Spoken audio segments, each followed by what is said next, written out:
2004, Oktoberfest hosted its first live Dirndl Day in the Dimond, spearheaded by me, Kristen Cavan, wearing a comically small apron. The first event was a showing of my animated play, The Dirndl Diaspora, at the Dimond Library. This is a play about an Oakland native who invented the concept of Dirndl diversity, making mashup dresses based on the traditional German, Austrian, Swiss women's garment, made with internationally expressive fabrics. How did you ever get started? I have so many questions to ask you. Well, I was always crazy into fashion. My mother had 2 old cotton dirndls from her mother, and one day I kind of started wearing her old treasures to high school. Mom was furious, but I convinced her that I wanted to bring them to life again. I wore them with tennis shoes when everyone was wearing yoga pants. They were just so comfortable, so wearable. Yes, they can be comfortable. They were work clothes, really. Daily comfort clothes. You know, they really were like the yoga pants of 19th century Austria. Yoga pants? That's hilarious. If I had a website, I'd put that on it. The next event was a polka dance battle. A polka brawl, if you will, Dimond style.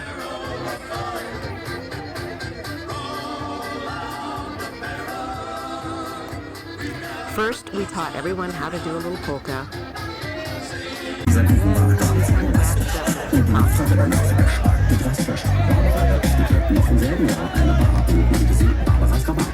Sogar ganz harte Männer Naber, das alles dank Barbaras der Barber. 3 Barbaren und der Barbier saßen eines Abends an der Bar beim Bier. Da kam die Polizei, ja wo wart denn ihr? 3 Barbaren und der Barbier. Only in Oakland.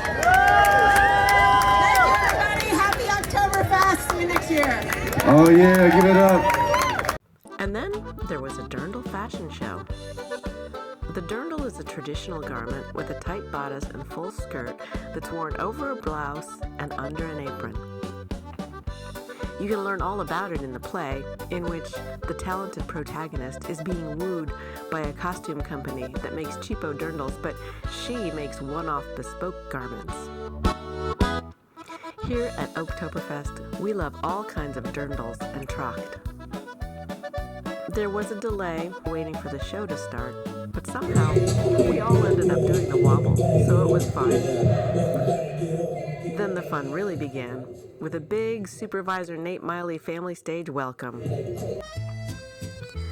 The fashion show was dedicated to Uber volunteer Julie Johnson, who always wanted there to be a Dirndl fashion show. Oktoberfest organizer Daniel Swafford said a few words in her honor.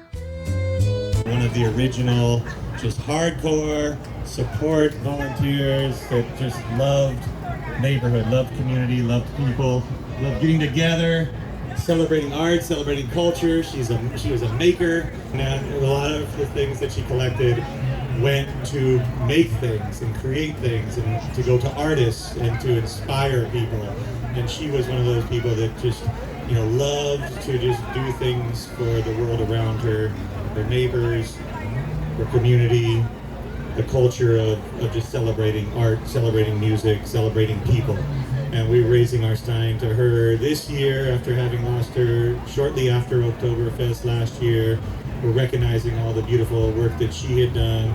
We're commemorating her volunteerism and her spirit. And an event like this would not be possible without 300 volunteers, and we need more than just a bunch of 17-year-olds showing up. So I'm not going to get too tough on you all, but Julie would have wanted me to give everybody a little shit about how we make these things happen because people put their time and energy and support and maybe some money into these types of productions. And you can see that with just all the amazing work that the Dirndl Diaspora and Kristen had did to put just an amazing showcase of fashion and design and heritage and make it truly Oakland. Everybody who just really styled themselves out in a beautiful way, and we'd love to see that on the streets in Oakland. So thank you all for being here. If you have a glass or you just want to shout out, we'll just do a toast to Julie Johnson and celebrate her legacy and her memory and all she's brought to the community and to inspire a lot of the work that we're seeing here today. So thank you all for coming out. Please enjoy. Come back tomorrow. Celebrate the neighborhood, and we'll see you at Oktoberfest. Cheers. And one more thing I wanted to mention, the Diamond Improvement Association has an arts grant, and that's why we have murals in the Diamond, and that's why we can produce a play and a movie about the Diamond. And it has been renamed this year the Julie Johnson Cultural Arts Grant. So support the DIA and support the culture of Oakland, what it always has been, what it will be in the future. Then, everyone in a Dirndl stood up and participated in a fashion parade. And if somebody taps you on the shoulder, you're a finalist. Come on up if you're a finalist. If one of the judges taps you on the shoulder. And you're Kristen. Look at all these beautiful Dirndls. Yay, I see some made out of traditional fabrics here. Gorgeous. I see all different kinds of footwear, sensible footwear, matched up with these dresses.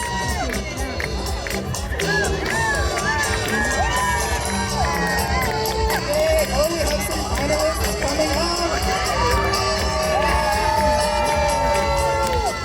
We have a few different categories, so we have different prizes. Lovely dancing as well. Yay! So I'll start at this end. Oh gosh, more people are coming up. I'll start at this end. The dresses were all so pretty, but what makes each one so special to me as a storyteller is the meaning each one has to the wearer. MC to the Stars, Asia DeCudro interviewed each contestant one by one. Hi Nina, tell us about your outfit. Thank you. Hi, happy Oktoberfest. Natasha Fatheri. And I got my Dirndl at Lederhosenland in Hamburg, Germany. Right after I got married to that gorgeous gent over there. There's so many stories and adventures connected to all these Dirndls. Thank you so much for sharing. Let's hear about your outfit too. If you can, you got this. Wow, quite a stein. So my name is Emerald. I'm an Oakland native. This is a real stein from Munich. Oktoberfest. And I'm not gonna lie, I totally got this outfit on Amazon. It looks beautiful! But my husband and I, with the Lederhosen, we just wanted to participate and show up and have a good time. We have 3 kids, so. Wow, thank you so much. I feel like they should win an award just for holding that. It looks so heavy. Thank you.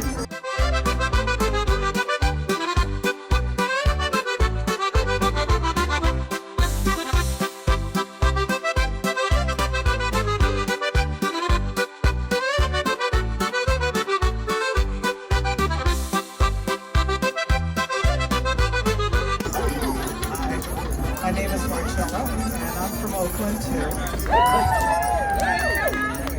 My dad is from the part of Italy where this is the native culture. I had one when I was a toddler, and then I saw a bunch of Afro-German designers who made Dirndls out of Cara. And Kristen's movie was a push to get me off my butt to actually make one for myself. So I'm not sure if you heard, this is a beautiful handmade Dirndl inspired by Kristen's movie. So we have some different textiles worked in. There's an African textile. She made it herself. Incredible. Beautiful work. Thank you so much for bringing that to us today. And last but not least. I got this dress during my honeymoon. I actually spent 1 month in Europe and I spent a month in Costa Rica, so this was a lot of effort to get back, but I'm very excited. And honestly, I'm just really happy to be able to wear it with everybody else who's like actually having some fun. So we all look beautiful. I hope whoever wins knows that they're fabulous. So You're all so fabulous. Then came the hard part, choosing winners. As our 3 celebrity judges, Erin Aljo, Emma Mueller, and OG Oktoberfest it woman Ruth Villasenor deliberated. Lincoln Smith, aka Herr Hassenpfeffer, and Laurel Winsler, aka Fräulein Festlich, who had never met before today, treated the audience to a beautiful waltz demonstration. Each judge chose their favorites from suggested categories, and then the prizes were handed out. Prizes like Edelweiss earrings,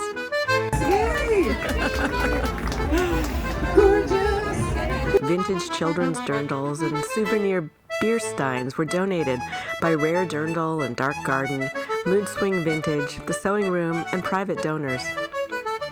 Daniel donated a case of beer, so no one went thirsty.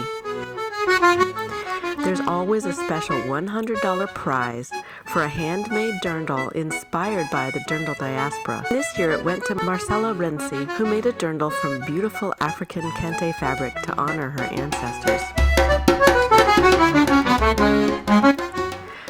The grand prize was a gondola ride from Dolce Vita Gondola. Yes, there is a gondola on Lake Merritt. It came down to a shouting match from the crowd cheering for Best Dirndl. I have a yell, a hoot and holler, scream off. Okay, so there's two contestants. Contestant number one.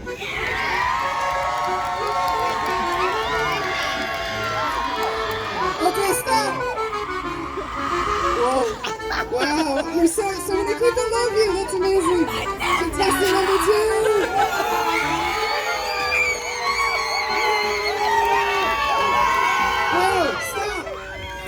Both people have, I don't know, friends or family getting red in the face, jumping up and down, crying, I don't know. What do you guys think? I can't tell. Should we have them do it again? Okay. Huh?